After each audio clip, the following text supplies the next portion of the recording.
What's up everyone across the plane? Thank you for joining me for yet another Flat Earth video.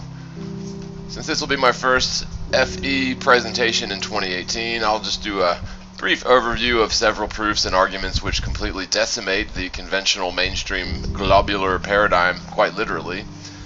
At this point in time, the majority of the world is still completely unaware of the astonishing and seemingly outlandish fact that the Earth itself is not a spinning ball whatsoever, and the concept of infinite space is a theory which is exactly as real as Leprechaun's pot of gold at the end of the rainbow. At first glance, this all seems quite absurd to any so-called well-educated person. This autonomic response is no accident, as the federal indoctrination centers, also known as public education or mandated curriculum, amount to an extremely powerful mind control campaign which could have leapt from the pages of Aldous Huxley's A Brave New World.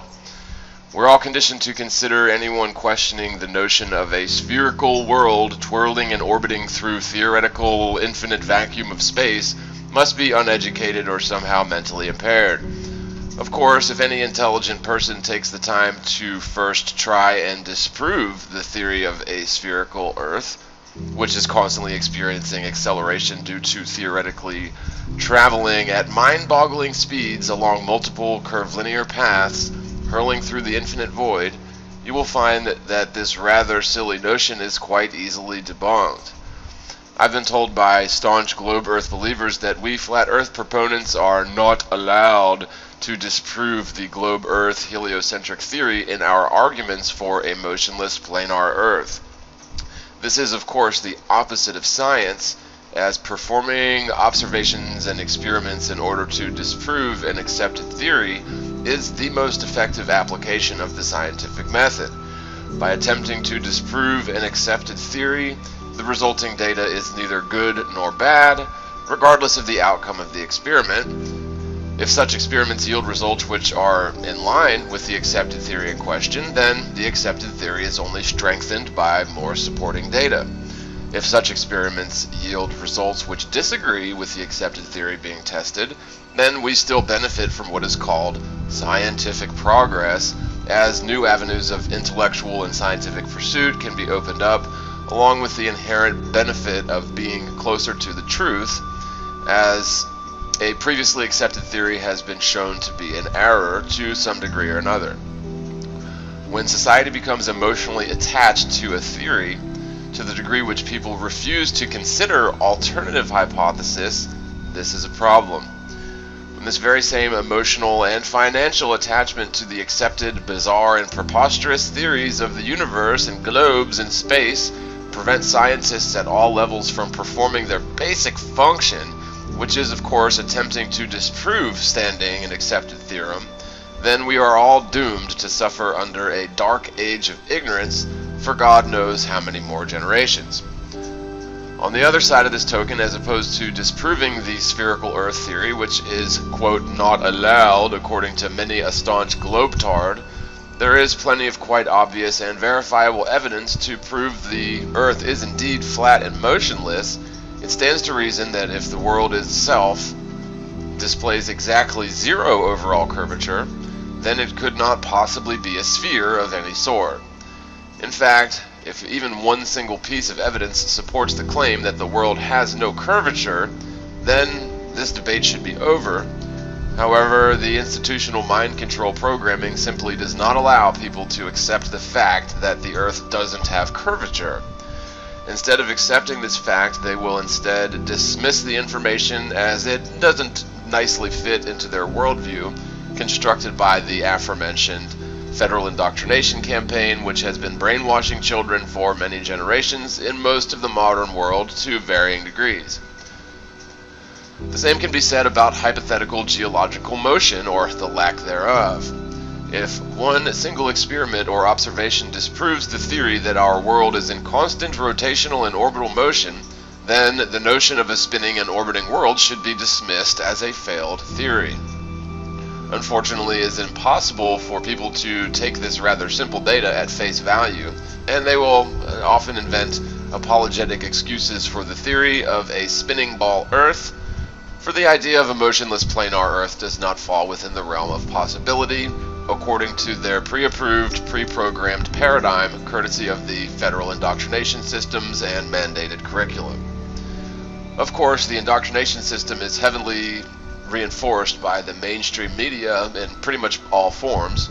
For example, the entertainment industry cranks out sci-fi flicks in droves, many of which develop cult followings like Star Wars and Star Trek, Lost in Space, etc. There are always new documentaries airing on the so-called educational channels on television, the most powerful mind control device known to humankind, which bolster the heavy delusion pushed by the federal indoctrination centers and mandatory curriculum.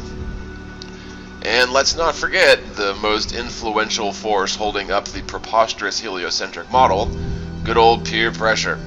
People generally yearn for acceptance of their peers.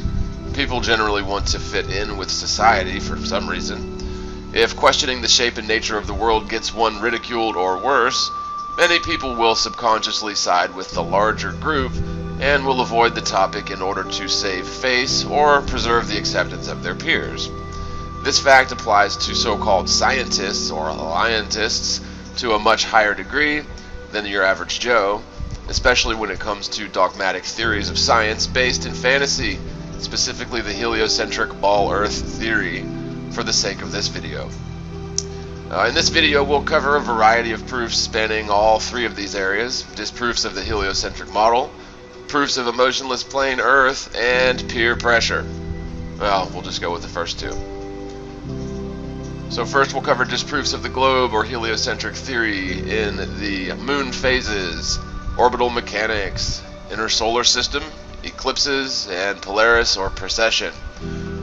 With the proofs of a motionless plane Earth are quite simple: airline flights and the current world record for long-distance landscape photography, the Pic de Fenestreus from about 273 miles away, as visible from Pic de Acreans. Now, in terms of disproof of the globe or the heliocentric theory, the moon phases, the simple fact about the phases of the moon which disproves the heliocentric theory is, well, we can often see the moon from the Earth when such a line of sight should be geometrically impossible. Considering a top-down view of the Earth, Moon, and Sun, according to the heliocentric theory, the phases of the Moon are an easy way to tell where the Moon should be in its monthly orbital cycle. The full Moon should be on the opposite side of the Earth from the Sun, and the no Moon or the slight crescent Moon phases should place the Moon on the same side of the Earth as the Sun. The Moon supposedly orbits the Earth at a mere 5-degree misalignment to the ecliptic plane, so for all intents and purposes, the Moon is supposedly more or less orbiting the Earth along the same plane which the Earth allegedly orbits the Sun, also known as the ecliptic plane. During the full moon phases, if an observer is standing, say, near the Tropic of Cancer, or even New York City at high noon, then the Moon should be about 250,000 miles under their feet. So how is it possible then for the full moon to be visible after sunrise and well into the afternoon on some occasions? The truth is, according to the heliocentric model, there's absolutely no possible set of circumstances that would allow for an observer anywhere near the tropics to achieve a line of sight towards the full moon from the day side of the Earth, and certainly not in the middle of the day. You can find countless examples of days when the full moon is visible many hours after sunrise. Again, the full moon should be positioned on the opposite side of the Earth as the Sun, and the Earth itself should obstruct one's line of sight towards the full moon through the twilight hours at best. On the other hand, during the no moon or the slight crescent moon phases sandwiching the no moon, the heliocentric geometry demands the moon be positioned on the day side of the Earth, more or less in alignment with the Sun, according to an observer on Earth. Of course, solar eclipses are supposedly caused by the moon being aligned to the ecliptic plane and transiting the Sun, although there are some inherent problems with this portion of the heliocentric globe-Earth theory, as usual, which we'll touch on in a minute. At any rate, the fact that we can see the meager 3 or 5% crescent moon phases well into the night disproves the heliocentric theory, as It would be geometrically or physically impossible for an observer on Earth to achieve a line of sight towards the new or crescent moon after sunset. This is owing to the very same geometry purported by the heliocentric theory. The fact that practically anyone can attest to, or at least verify, the fact that the crescent moon is often visible well into the night, or the full moon well into the day, satisfactorily demolishes the heliocentric theory. There is no debate to be had here. It's really quite simple geometry.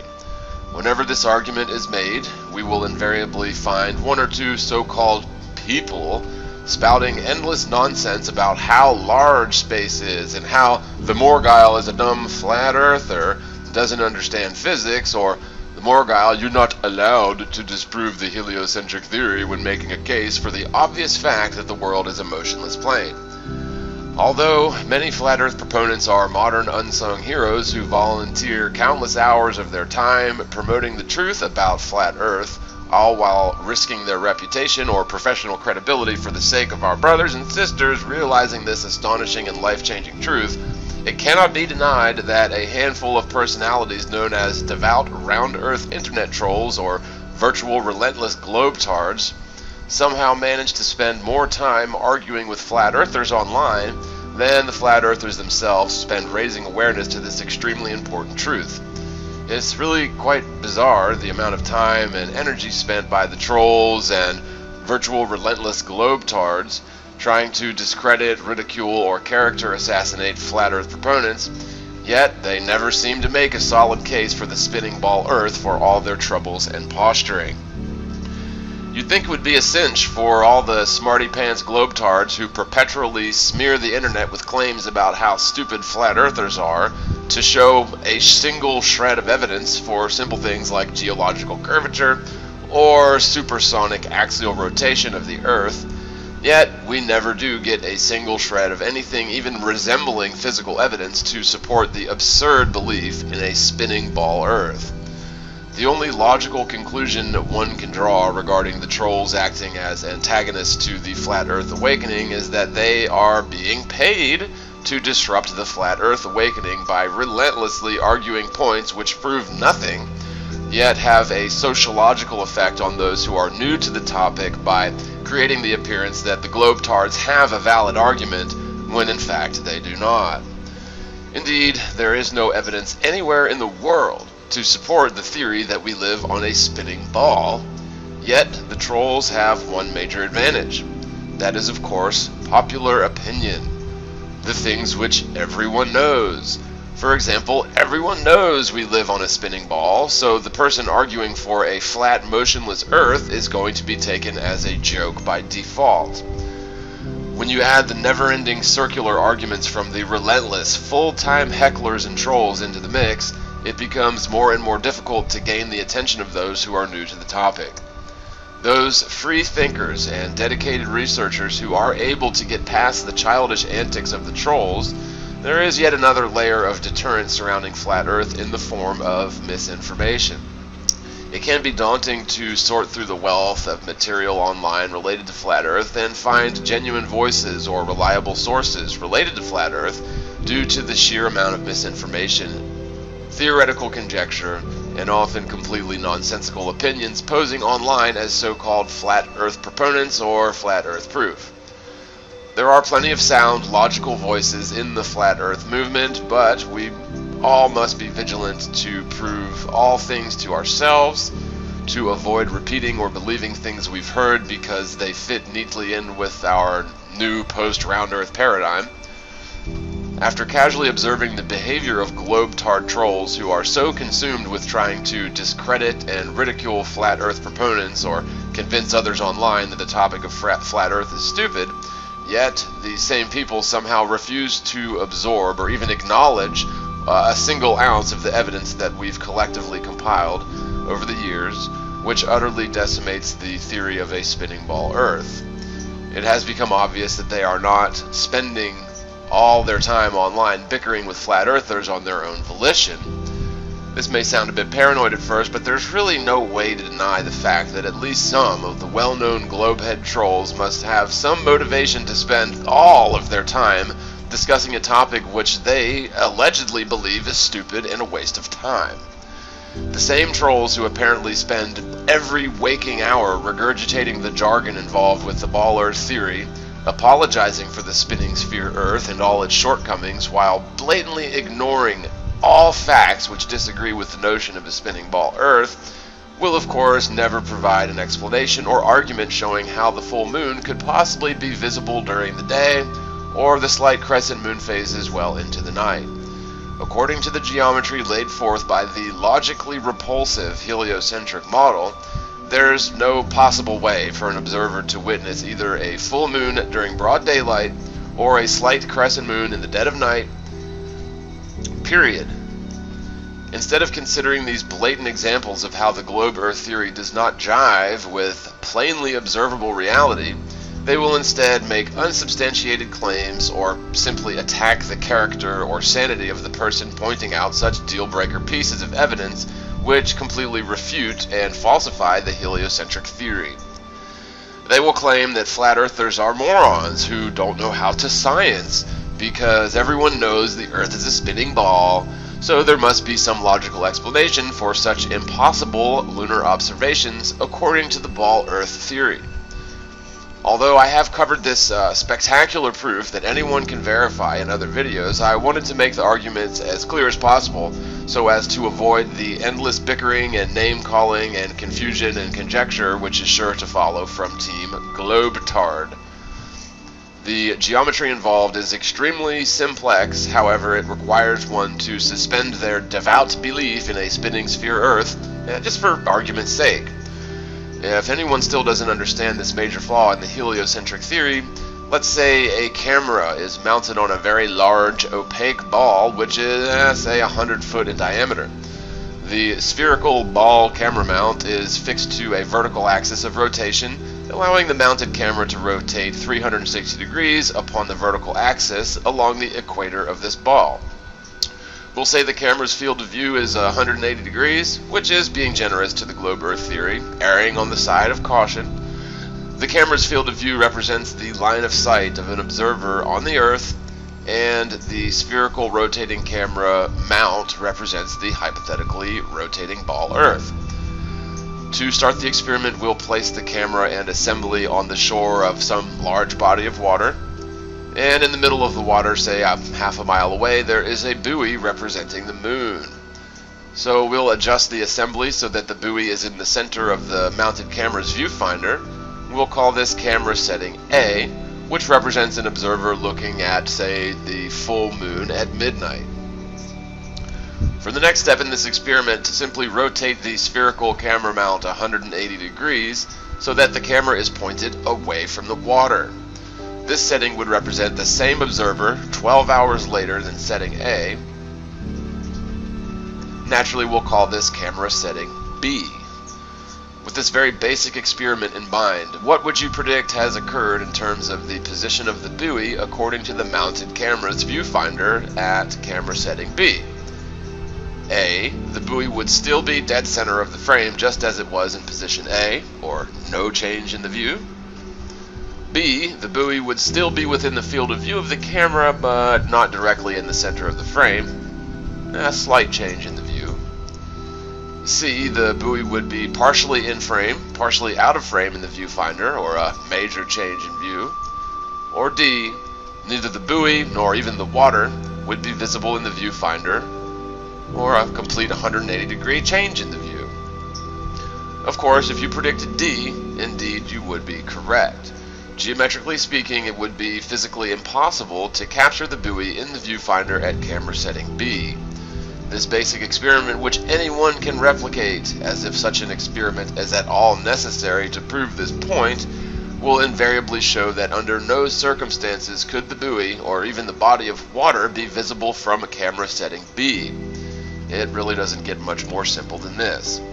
So how then is it possible to see the full moon during broad daylight? The very same geometric principles should be applied here. However, the ball would be much larger, and the camera much smaller, and of course the buoy would be much further away. The sizes and distances of these objects are essentially irrelevant, and you could apply this experiment to practically any scale and the point would still stand as valid. Under no circumstances should the full moon be visible from the day side of the Earth, yet such an observation is so common it's not even necessary to provide examples of when this has occurred. The same thing goes for slight crescent moon phases being visible in the middle of the night. It's geometrically impossible on the ball Earth to see either of these. Now, instead of acknowledging this astonishing evidence for what it is, the globe-tard trolls will ignore the proof, try to perform damage control by attacking the character, sanity, or intelligence of the person pointing out this major flaw in globe Earth theory. Instead of logically examining this evidence, which is absolutely incompatible with the heliocentric theory, they will come up with some convoluted technobabble copy and pasted from the Globe Earth Troll Headquarters website, but you will never find a single argument, diagram, or animation coming from the Globe Trolls side showing how such observations of the moon are possible according to the infallible, perfect Globe Earth model. The reason for this lack of response is, of course, because no one, not even the relentless globe-tard trolls, can argue against a self-evident, verifiable, repeatable fact so simple as this. As for orbital mechanics, another major flaw in the heliocentric theory involving the moon, for just one example, is the absolute impossibility of orbital mechanics, especially in terms of third-generation satellite bodies such as the moon. The Sun would hypothetically be considered the primary orbital host, hypothetically. The Earth would be the secondary, and the Moon would be the tertiary or third-generation satellite body. As the Earth is allegedly in motion around the Sun at about 18.5 miles per second, allegedly, or about 66,600 miles an hour, the Moon is supposedly orbiting the Earth at a rate of 2288 miles per hour. Now, we're told by the Federal Indoctrination Centers and NASA that the Moon's orbital velocity remains essentially constant relative to the Earth, which is a physical impossibility, as the Moon is not able to accelerate and decelerate at will. It is only gravity which is claimed to allow the Moon to orbit the Earth, while the Earth is in constant motion around the Sun. To make this point clear, consider the accepted theory which states the Moon is orbiting the Earth along the ecliptic plane, with a mere 5-degree misalignment to the Moon's orbital plane relative to the ecliptic. For all intents and purposes, you can practically say that the Moon orbits the Earth along the ecliptic plane, and the Earth orbits the Sun along the same plane, according to the heliocentric hypothesis. So, a two-dimensional representation of this orbital relationship is indeed sufficient, as the Moon, Earth, and Sun are all supposedly adherent to the same plane for all intents and purposes. Of course, the Sun's alleged path of travel is at a 60-degree angle to the ecliptic plane, but for this experiment, the path of the Sun is not even necessary to consider. We'll even consider the Sun as a stationary object for this proof, although the motion of the Sun would add complexity to the situation and would make the spinning ball Earth theory seem even more asinine. At this point, for the sake of simplicity and brevity, we'll just say that the Sun is stationary, and it's only the Earth in motion around the Sun, and the Moon in motion around the Earth. For about a quarter of each lunar orbit, the Moon would be racing against the Earth during the full moon phase. 2 weeks later, the slight crescent moon would be traveling in the opposite direction as the Earth.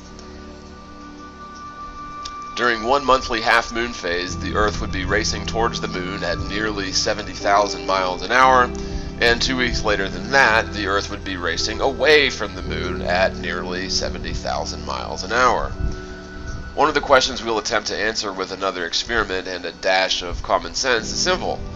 How is it possible for the Moon to travel from half-moon A, behind the Earth's trajectory, through the full moon phase, to half-moon B in the exact same amount of time, about 2 weeks, as it takes for the Moon to travel from half-moon B in front of the Earth's trajectory through the no-moon phase back to half-moon A?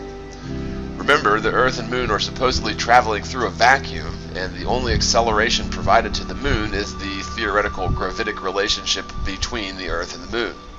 To make the dilemma clear, we'll break up the moon's 27-day cycle into 2 arcs, according to the heliocentric theory.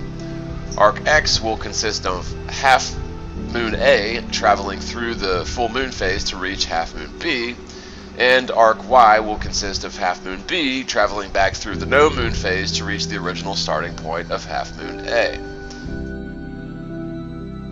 Each of these legs of the moon's alleged monthly cycle take about 13.5 days to transpire. At first, this might not seem like a major problem. However, this simple, verifiable fact refutes the heliocentric theory, whether or not globeheads care to admit it. The problem is, during Arch X, the moon would need to be racing against the Earth along the outside of the Earth's orbital path, meaning the moon would necessarily be traveling much faster than the Earth in order to make it all the way around to half moon B position in front of the Earth's orbital path. During Arc Y, the moon would be traveling in the opposite direction as the Earth's trajectory, along the inside of the Earth's orbital path, yet still completes this leg of the orbital journey in 13.5 days. The fact that the moon can somehow race against the Earth to complete one half of its orbital journey in the same amount of time as it completes the other half of its orbital journey while it's traveling in the opposite direction of the Earth does not jive with any sort of physical laws or anything you can replicate in reality. Of course, if the moon were to accelerate and decelerate at will, then that would work, but it is claimed by science that the moon is traveling a consistent speed relative to the Earth at all times and does not have the ability to accelerate or decelerate at will. Now, we can all agree that objects traveling towards one another will have a higher difference in relative speed compared to objects racing against one another. A simple experiment anyone can do to prove this point is to simply drive down the highway. Assuming all the cars on the highway are doing 65 miles an hour, except your car, which is going, say, 60, the cars on your side of the highway will apparently be passing your car at a speed of 5 miles an hour relative to your car.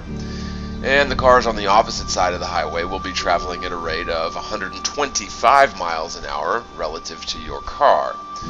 This proves beyond the shadow of any doubt that objects traveling in the same direction will have a lower relative speed compared to similar objects traveling in opposite directions.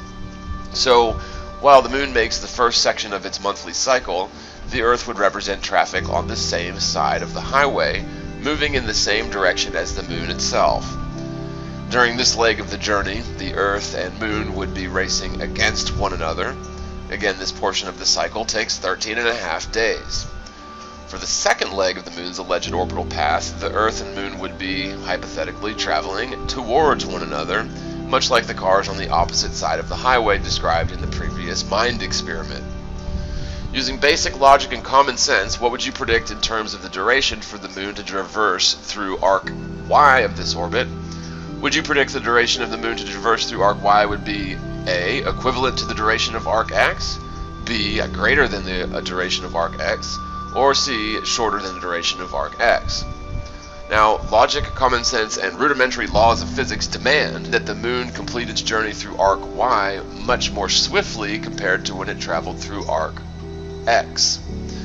This is, of course, due to the fact that the Earth is allegedly in constant motion, while the moon is traveling through the theoretical vacuum of space independently of the Earth's motion, tethered to the Earth only by the theory of gravity, which is strictly an acceleration or attractive force between the Earth and the moon, theoretically, of course. Now, when we're dealing with the heliocentric model, logic and common sense need not apply. When presented with this conundrum of theoretical physics, most people still plugged into the indoctrination of scientism will simply ignore this evidence as everyone knows the Earth is a spinning ball orbiting the Sun, so there must be some logical explanation for this. Now, that logical explanation is typically some type of insult against me and ignorance of the problem at hand.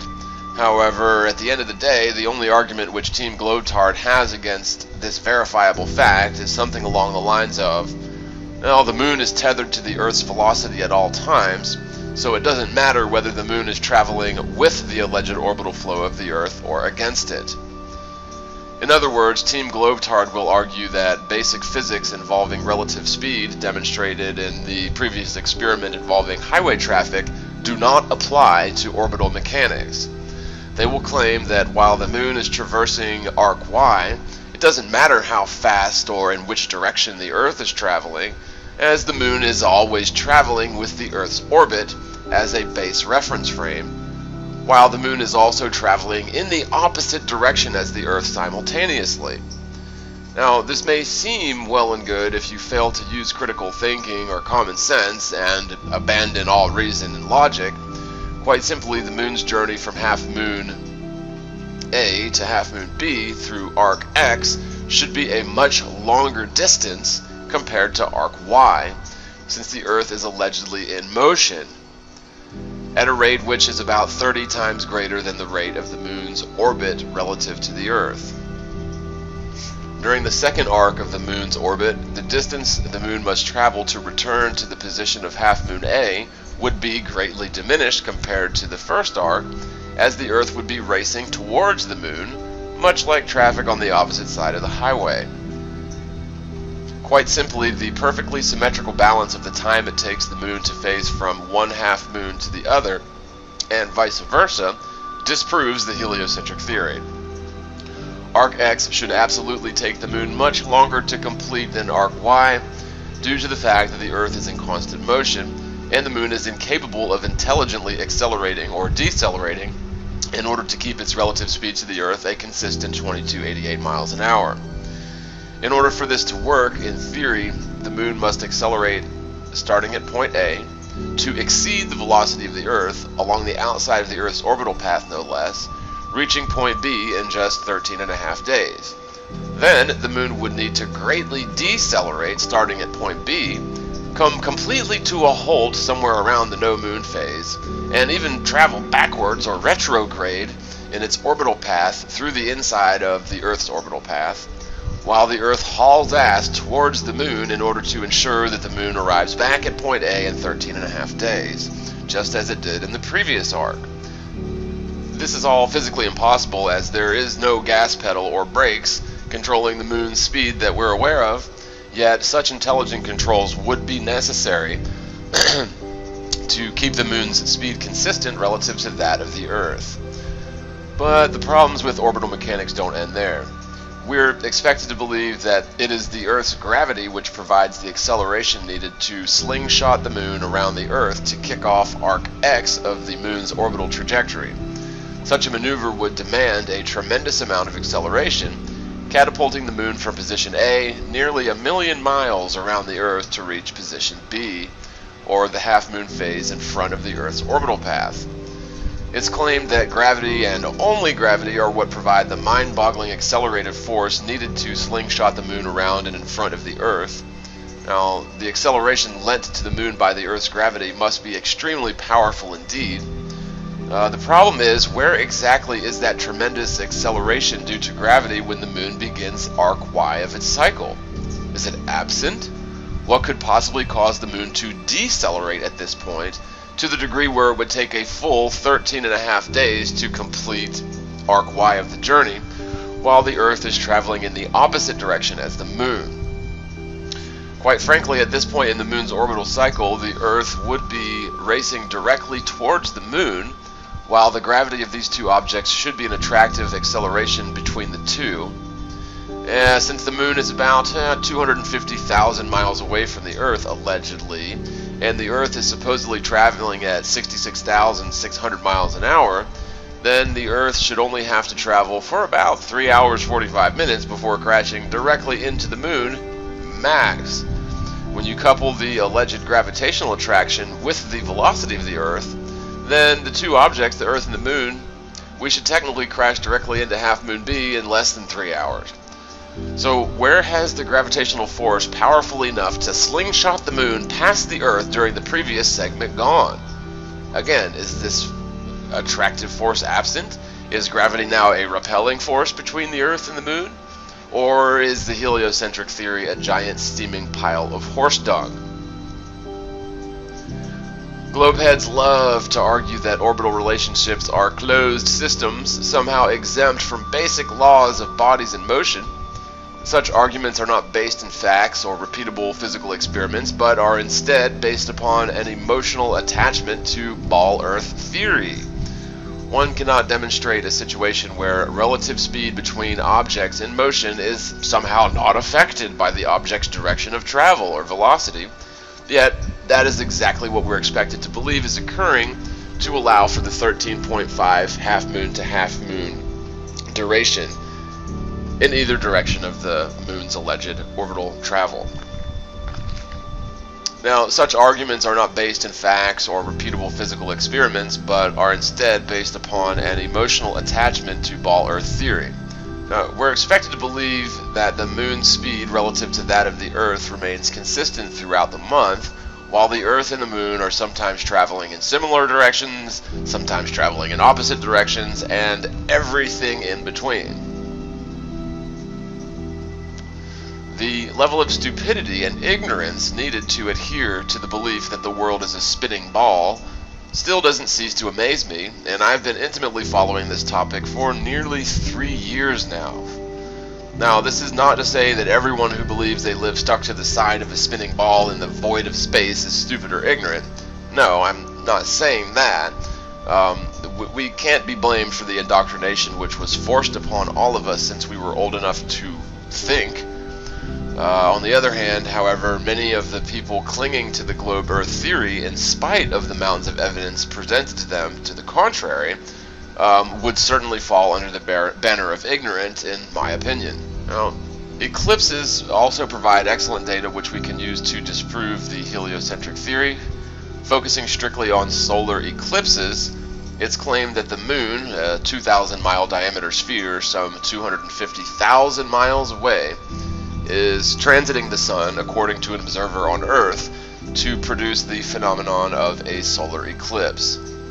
Now, the first peculiar fact which inherently disagrees with the ball Earth theory is the diameter of the shadow cast by the moon during solar eclipses.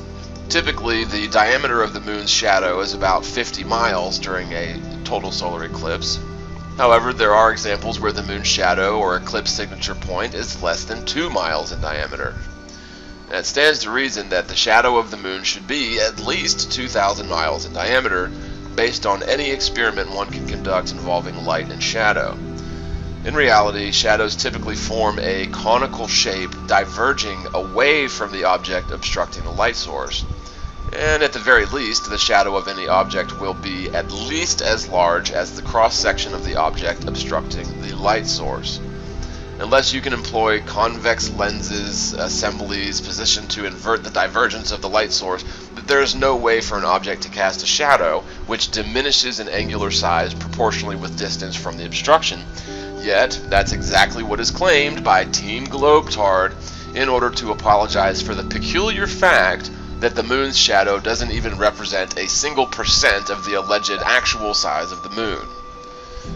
So they claim that the rays of sunlight actually converge at some point in space between the Earth and the Sun, thus diverging from that point, allowing for peculiar inverted conical shadows to be cast by the moon during solar eclipses. Now, this is a rather ingenious theory. However, it conflicts with the flagship claim of Team Globetard, which dates back thousands of years to the ancient philosopher Eratosthenes, who allegedly computed the circumference of the Earth by triangulating on the Sun from 2 positions, Syene and Alexandria. Now, we're all familiar with Eratosthenes' experiments, so we won't get into all the details. Suffice to say that in order for Eratosthenes' math to work, the Sun's rays must be approaching or attacking the Earth at nearly perfect parallel lines from the source point. This is the only possible way for Eratosthenes' math to work, which forms the basis for the theory of ball Earth. To this very day, Eratosthenes is hailed as an ancient genius who proved the Earth was a sphere thousands of years ago, and his calculations are said to be extremely precise given the level of technology available to him at the time, which consisted of a hole in the ground and a stick in the ground. Unfortunately for Eratosthenes and Team Globetard, the moon casts those pesky pinpoint shadows, which behave as a sort of stylus, creating a signature across the face of the Earth during the course of a solar eclipse. The point is, how can the moon cast converging conical shadows due to converging and diverging sun rays if the sun's rays are attacking the Earth at nearly perfect parallel angles? In truth, you cannot have both of these claims be true. Either the sun's rays are attacking the Earth in a parallel fashion, or the sun's rays are converging and diverging, allowing for said umbra phenomenon, or the pinpoint converging conical shadow cast by the moon during a solar eclipse. But the problems with solar eclipses don't end there. According to heliocentric theory, a solar eclipse can only occur when the no-moon phase is aligned to the ecliptic plane and apparently transits the sun according to an observer on Earth. This means you have an alignment along the ecliptic plane consisting of the sun, the moon, and the Earth. Since the condition needed to produce a solar eclipse requires the moon to be aligned to the ecliptic plane during the no-moon phase, then we know where the moon should be during the eclipse. Since the moon allegedly casts pinpointer stylus-like shadows during the eclipse, we can safely assert the eclipse totality signature should be confined to equatorial or tropical areas, since the alleged tilt of the Earth is 23.4 degrees from the ecliptic plane. Unfortunately for Team Globetard, the eclipse signatures have been tracked transiting either polar region on different occasions. This is simply impossible according to globe Earth theory, as there is no set of circumstances where the moon could possibly be in alignment with the ecliptic plane and the sun and the Earth while casting a shadow anywhere near the polar regions. Once again, this is basic geometry and common sense which completely disagrees with and indeed falsifies the preposterous, absurd heliocentric theory. The fact that multiple examples of solar eclipses show the moon's shadow to be cast upon polar areas is yet another deal breaker for the heliocentric theory. Just as a little side note here, I got to thinking and I started looking at the time frame for the last eclipse in August of 2017, and I don't know, let me know what you guys think in the comments. I'm sure you'll think I'm stupid, but shouldn't solar eclipses only occur, or the totality of solar eclipses, shouldn't that only occur at high noon? Just a thought. Next we'll move on to Polaris, or Polaris in precession. The North Pole star Polaris is one of the best pieces of evidence we can use to refute the ball Earth theory. Now, most of us are aware that the North Pole star remains central to all the other stars throughout the evening, throughout the year, and as far back as history goes, at least in the northern hemisphere. Now, Polaris has always been the North Star by all accounts, and shows no evidence of changing its central position at any rate whatsoever. Now, according to the heliocentric theory, the Earth is allegedly wobbling on its rotational axis, causing the phenomenon of precession of the equinoxes. Now, precession of the equinoxes is an extremely slow cycle of the heavens, where the zodiacal constellation which backdrops the rising sun on the vernal equinox changes ever so slowly over the course of thousands of years. As of right now, we are just barely entering the dawn of the age of Aquarius and exiting the age of Pisces due to this observable phenomenon called precession of the equinoxes. Now, the ancient Greek astronomer Hipparchus discovered this very slow precession cycle, only witnessing about 1 single degree in change over the course of his entire life, only as observed on the vernal equinox. Now, Hipparchus estimated that the constellation hosting the rising sun during the vernal equinoxes was precessing about 1 degree per 100 years, and of course Ptolemy made some minor corrections to his calculations, fine-tuning his estimate to equate to about 1 degree every 72 years. Now, this 26,000 year cycle of the heavens is claimed to be caused by the Earth's axis of rotation slowly wobbling 1 single time over the course of 26,000 years. Now, it really is quite amazing that these ancient astronomers were able to measure and document such a seemingly unnoticeable and minute change in the stars behind the rising sun on the vernal equinox. However, it does leave one question begging to be answered.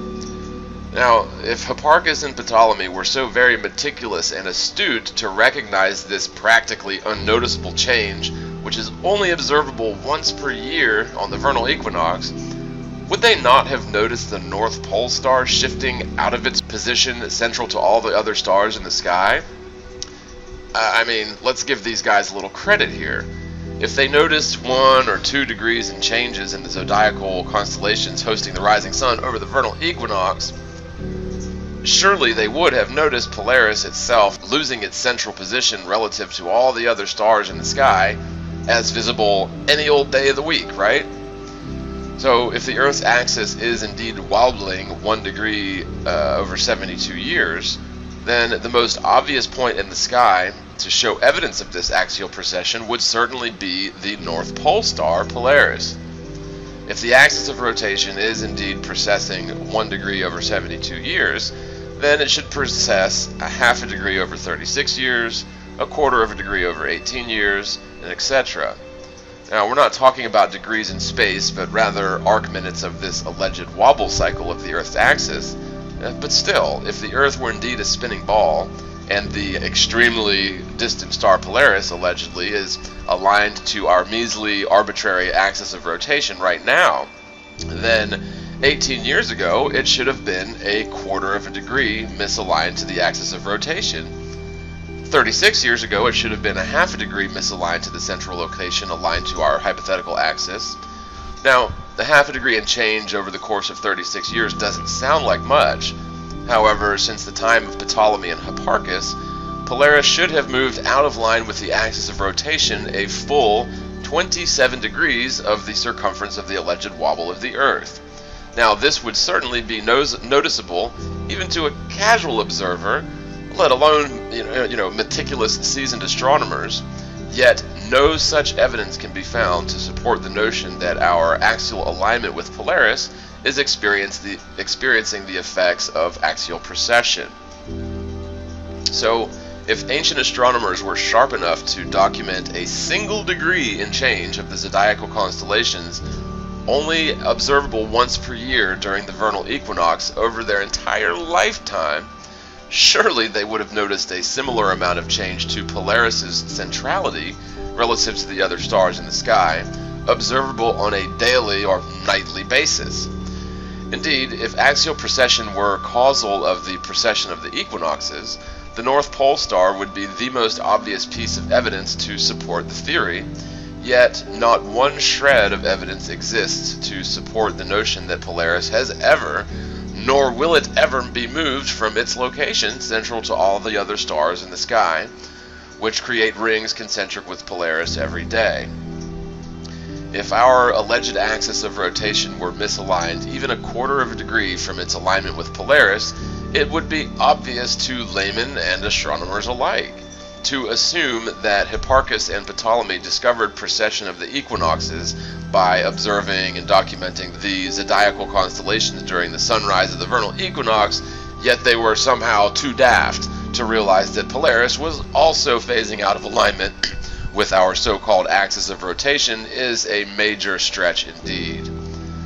Now, over the last 36 years, we should have noticed Polaris misaligning to our so-called axis of rotation a half a degree in arc minutes of that wobble.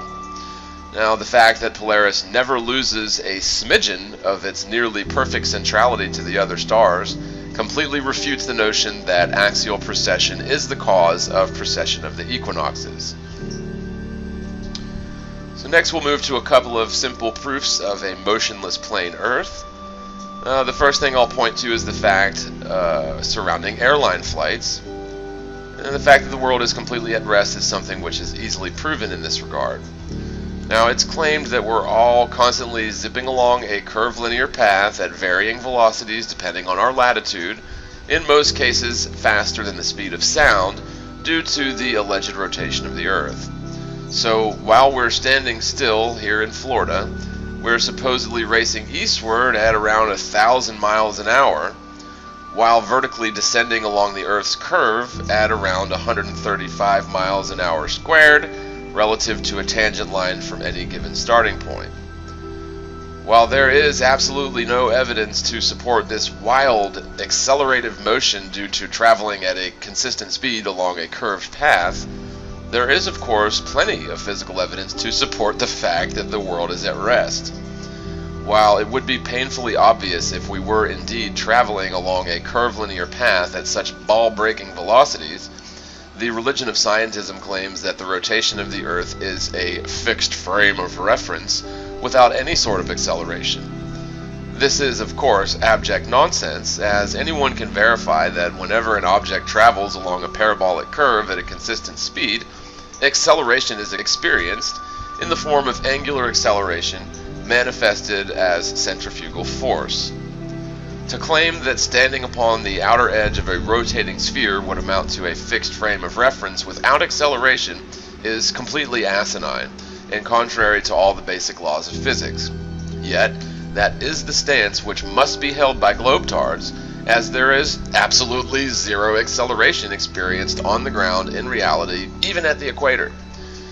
Indeed, the world is a fixed frame of reference, which is categorically impossible for a spinning sphere traveling in multiple directions simultaneously along varying curvilinear orbital paths as claimed by Alliance.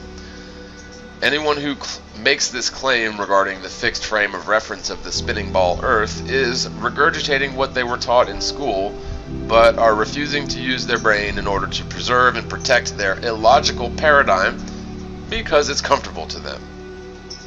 Now, one simple experiment which disproves the notion of the Earth spinning on an axis involves an airplane performing a nosedive. Now, if the Earth was actually in motion, and we're just talking about rotation, spinning towards the east, whenever an airplane takes off and heads west, it should experience phenomenal headwinds as a rule, but would also experience all objects or destinations fixed to the ground traveling towards the nose of the plane as the plane travels towards such objects or destinations. Now, in order to land a westbound plane, pilots would need to perform complex calculations and make adjustments to their velocity in order to synchronize their plane's velocity with that of the ground, or else they would meet with catastrophe when attempting to land. The simple truth is, all airborne vessels are in motion above a motionless Earth. This claim is supported by the fact that an airplane can take off in any direction, accelerate to any speed or altitude, then perform a proper nosedive, and the plane will be perfectly synchronized with the ground below every single time. Now, globetards will try to argue all sorts of nonsense regarding this matter, such as the atmosphere is fixed to the Earth, therefore the plane is fixed to the velocity of the Earth by way of the atmosphere. Even handing them that assumption for argument's sake, the atmosphere would not be able to fix jet airplanes which are accelerating independent of the ground to the rotational velocity of the ground. The Earth is demonstrably motionless, and the fact that when a plane performs a proper nosedive, the Earth beneath is stationary. That would be physically impossible if the Earth was spinning on an axis, especially after the plane had taken off, flown around, accelerated in different directions. The Earth should be anything but motionless beneath the nose of the plane during a nosedive. Finally, the Pic de Fenestreus, and I've covered this image in previous videos, but I wanted to touch on it briefly again because it is, as far as I know, still the current world record holder for long-distance landscape photography, showing a mountain in the distance which is 273 miles away. Now, were the Earth a sphere, as claimed by Alliance, the top of the tallest peak in this image should be obscured by about a half a mile of horizon. In other words, the top of this peak should be about a half a mile lower than the optical horizon, yet we can clearly see the entire mountain, nearly.